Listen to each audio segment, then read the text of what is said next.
Kalau orang sudah menikmati wajah Allah, wajah Tuhannya, dia nggak peduli apakah itu penderitaan, apa itu kenikmatan. Dia nggak sadar apa itu kenikmatan, apa itu penderitaan. Dia terpukau dengan wajah Tuhannya. Kalau orang masih kecewa terhadap penderitaannya, bahagia terhadap kenyamanan hidupnya, jangan-jangan wajah Tuhan di situ nggak ada. Jika cinta sudah terpikat kepada Allah, penderitaan dan kebahagiaan itu menyatu. Ya, Prof, pertanyaan yang pertama adalah dari Adinda Hendra. Assalamualaikum Andre Guruta. Semoga senantiasa dalam keberkahan dan sehat walafiat. Mendengarkan paparan dari Andre Guruta, saya teringat kisah yang pernah dialami oleh seseorang di tahun 2006 saat terjadi banjir. Seorang anak menyadari musibah ada di depan mata dengan kondisi rumah panggung yang terendam oleh air, hingga rasa ketakutan dialami oleh orang tua anak itu. Tapi anak itu malah mengambil air wudhu dan melaksanakan sholat 2 rakaat. Walaupun air banjir telah menggenangi alas papan lantai rumah panggung tersebut. Saat selesai sholat dan berdoa, malah anak tersebut mampu mengajak orang tuanya naik ke loteng rumah atau rakyang dalam bahasa Bugis. Akhirnya mereka sekeluarga selamat dari musibah tersebut, sedangkan tetangganya ada yang sampai rumahnya terbawa banjir. Pertanyaannya, Andre Guruta, apakah cerita tersebut dapat dikatakan sebagai upaya bersahabat dengan musibah? Selanjutnya yang kedua dari Dinda Tri Rahayu.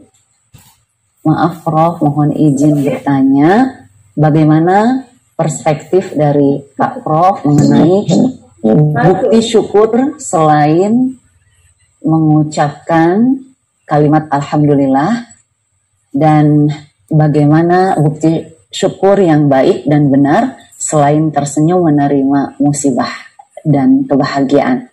Terima kasih Prof. Itu mungkin Prof 2 pertanyaan yang ada di kolom chat kita sore hari ini. Disilahkan Prof.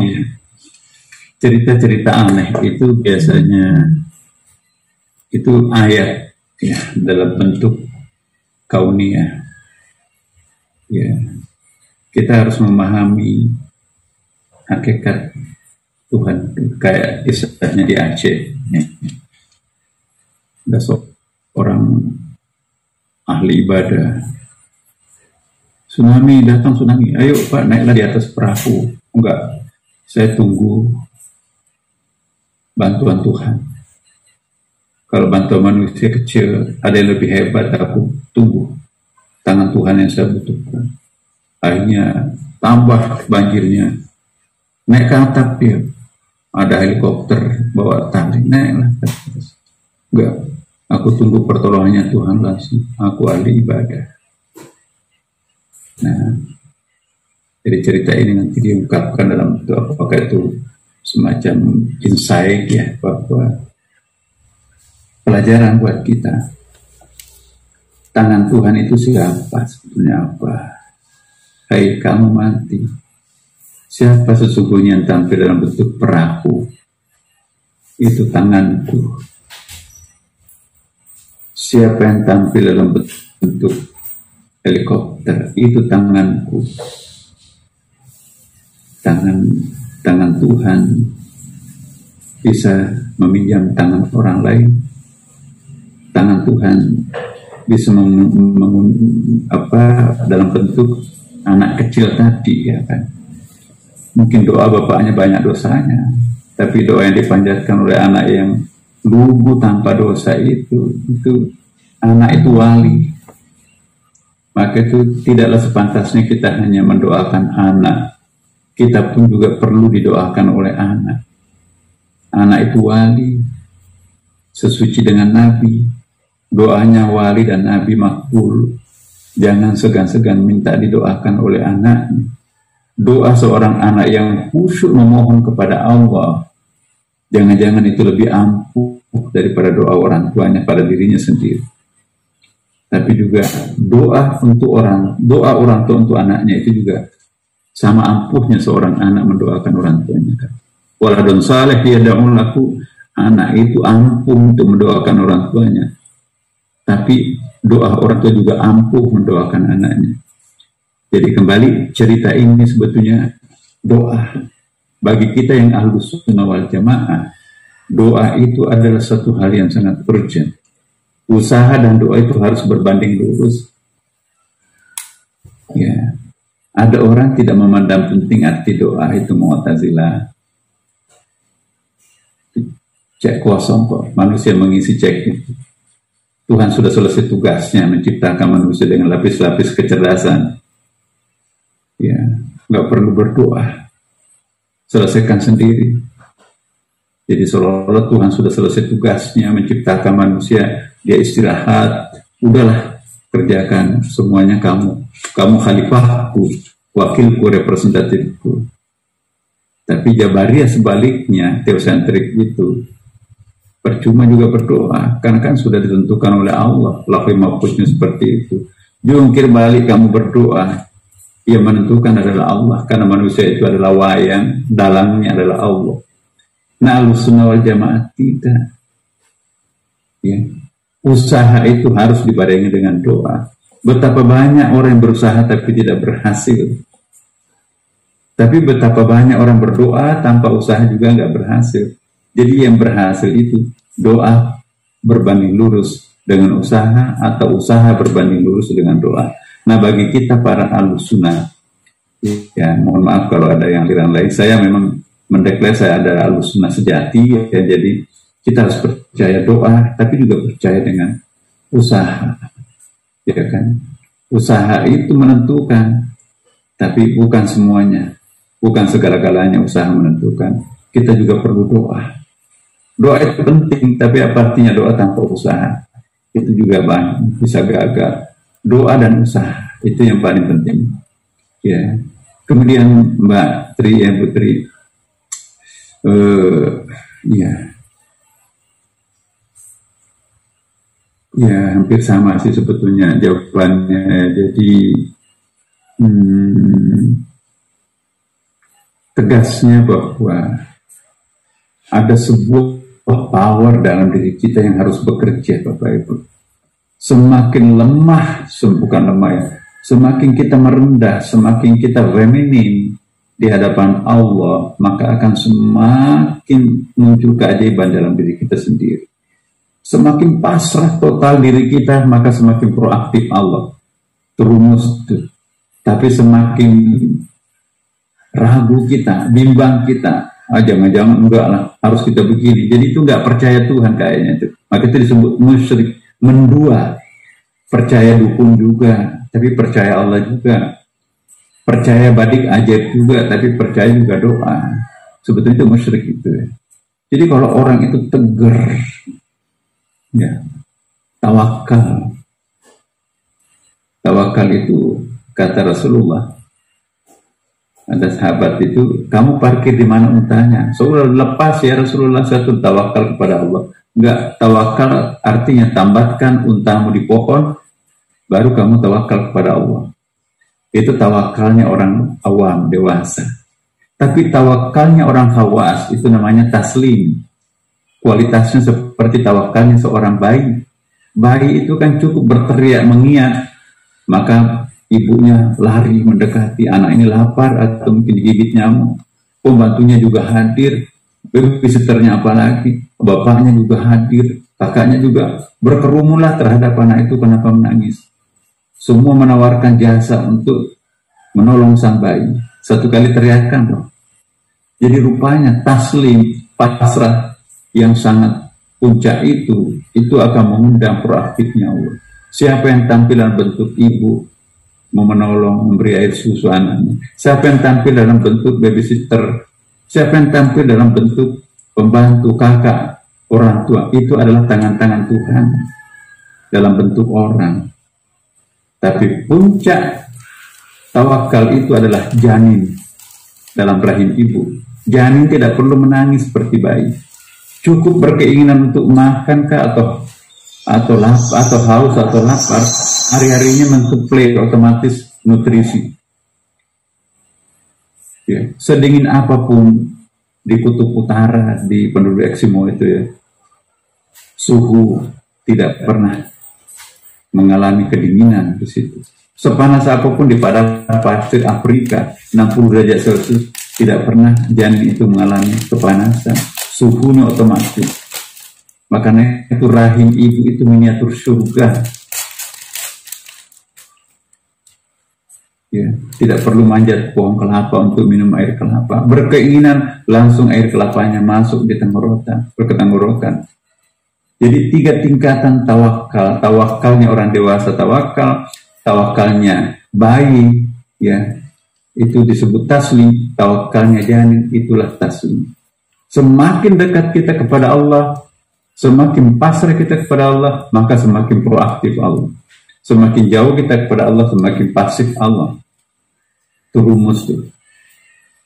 Jadi kalau ingin mengundang super power dalam diri kita, semakin pasrahkanlah dirinya. Takutlah terhadap orang yang pasrah, sebab dia bisa meminjam powernya Tuhan. Ada hadisnya tuh, bisa meminjam mata Tuhan untuk melihat, bisa meminjam telinga Tuhan untuk mendengar. Berarti nggak ada alam gaibnya orang itu kan, transparan banget. Karena itu Bapak Ibu sekalian, berusahalah untuk menjadi orang yang pasrah. Pasrah itu artinya muslim ya. Islam itu artinya tunduk pasrah. Muslim itu orang yang pasrah. Nah kalau ada orang ngaku muslim tapi berontak, power struggle dominan, itu bukan muslim. Muslim itu adalah pasrah, menyerahkan diri kepada Allah Subhanahu wa Ta'ala. Ya mudah-mudahan seperti kita semuanya di sini, insya Allah apapun yang terjadi, ya kita menghadapinya dengan penuh kepasrahan sambil berusaha tentunya. Ya, apapun yang dikehendaki Allah terhadap kita, niatkan itu baik buat aku. Jadi tidak ada takdir baik, tidak ada takdir buruk, semuanya baik. Dan memang Allah yang maha baik, gak mungkin keluar daripadanya sesuatu yang buruk. Hanya kita gak paham apa arti pemberian Tuhan pada diri kita itu. Kalau orang paham, ya tidak akan pernah kecewa terhadap pemberian Tuhan. Tuhan maha baik, nggak mungkin melahirkan sesuatu yang buruk, ya kan? Kitanya nggak bisa memahami. Mudah-mudahan kita bisa memahami melalui pengajian-pengajian kita seperti ini. Terima kasih. Ya, terima kasih Prof. Ada satu pertanyaan lagi ini dari Adinda Jasmiati. Assalamualaikum Prof, izin bertanya. Saya menyadari bahwa tugas saya adalah melakukan yang terbaik. Namun ketika hasil usaha tersebut tidak sesuai dengan harapan, maka datanglah rasa kecewa itu. Setelah sempat kecewa, barulah kemudian mengembalikan lagi kepada Allah bahwa ini semua adalah kehendaknya. Saya masih merasa sedih dan malu kepada Allah karena sempat muncul perasaan kecewa itu. Mohon nasihatnya Prof, bagaimana menetapkan keyakinan istiqdad dalam hati dan perasaan ini. Terima kasih. Ya, kecewa itu indah ya.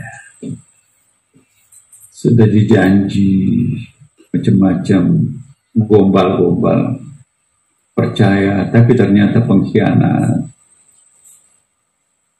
Itu yang terbaik. Ya. Ada orang ngamuk-ngamuk. Oh, saya dipacari sekian lama, tapi kawin dengan tetangga. Pada tetangga itu nggak pernah salat, nggak dosa melulu. Aku sudah berdoa, minta tolong kepada orang tua didoakan, tapi kok bukan aku yang dikawini. Berarti Allah itu memang diskriminatif, atau memang aku langganan penderitaan. Dasar manusia sial. Tetangga saya mundur. Ya, salah paham terhadap Tuhan dan kecewa. Belum sampai 1 bulan, ya, anak tetangga itu babak belur, bengkak-bengkak mukanya itu KDRT ternyata.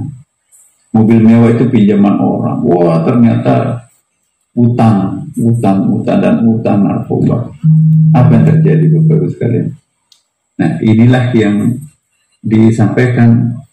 Kita jangan sampai salah paham terhadap apapun yang datang dari Tuhan. Hanya karena waktu saja kita nggak bisa paham apa hikmah dibalik sebuah kekecewaan itu. Kecewa itu indah. kecewa itu indah. Dan insya Allah Adinda ya, mungkin kita belum tahu apa hikmah di balik itu. Apa kata ibunya? Untuk kamu nak bukan menjadi istrinya. Coba kamu akan babak belur. Itu pun juga lapor. Ternyata pidananya banyak. Terkadang kita nggak paham. Udah cakep, udah anak pejabat, udah kaya, mentereng dan sebagainya. Ternyata Masya Allah, tukang zalim. Ya. Apa yang terjadi? Alhamdulillah ya Allah, untung aku nggak jadi. Jadi kita nggak paham rahasianya Tuhan itu apa. Nah inilah yang ingin saya sampaikan kepada kita semuanya. Ya, ini menjelang maghrib barangkali di Makassar. Mari kita kembalikan semuanya kepada Allah.